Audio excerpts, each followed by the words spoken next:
Students, welcome back to ninth grade biology. In this module, we are going to learn simple tissue and complex tissue. Simple permanent tissue. Permanent tissues are derived from apical meristem and are not capable of undergoing division. The cells of permanent tissue may be living or dead, thick or thin walled, and have different form and size. There are intercellular spaces between cells. They are classified into three according to the nature of the components of cells and their functions. They are as follows: parenchyma, collenchyma, sclerenchyma. Students, parenchyma. It is living, consisting of round, oval, thin-walled cells with intercellular spaces. These cells have vacuolated protoplast and cellulosic cell wall, which is thin and homogeneous. Yes, students, these tissues are present in the cortex of roots and stem and the mesophyll of leaves. Is it clear to you, students? So look here, students, very important 2 marks question. Functions of parenchyma: manufacture and storage of food, storehouse of water, storehouse of waste products. Parenchyma cells in epidermis are protective in function.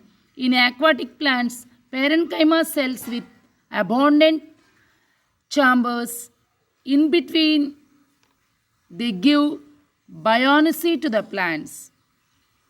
Students, here is an important question. How the parenchyma tissues are arranged in aquatic plants? Yes, students, in aquatic plants, parenchyma cells with abundant air chambers in between cells and tissues, and they give buoyancy to the plants. Is it clear, students? Yes. Collenchyma. These are living elongated pentagonal polygonal cells with thickening at their corners. So they look rounded cells. The cell wall is made up of cellulose and pectin. Students, they are found in hydrodermal, means beneath the epidermis region of the stem.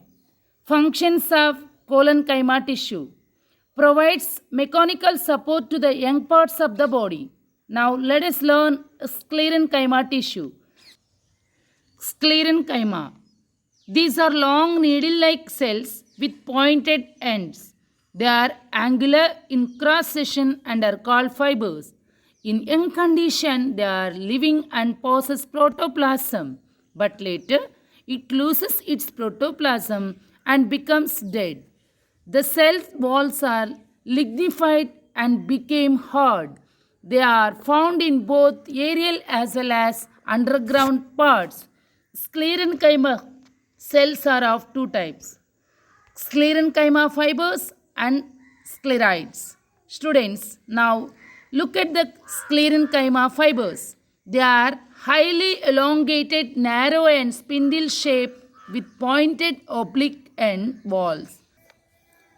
They constitute the major mechanical tissue of plants and are abundantly found in plants.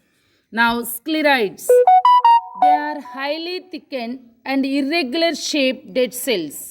They are found in various parts of the plant such as cortex, pith, phloem, hot sheets, etc.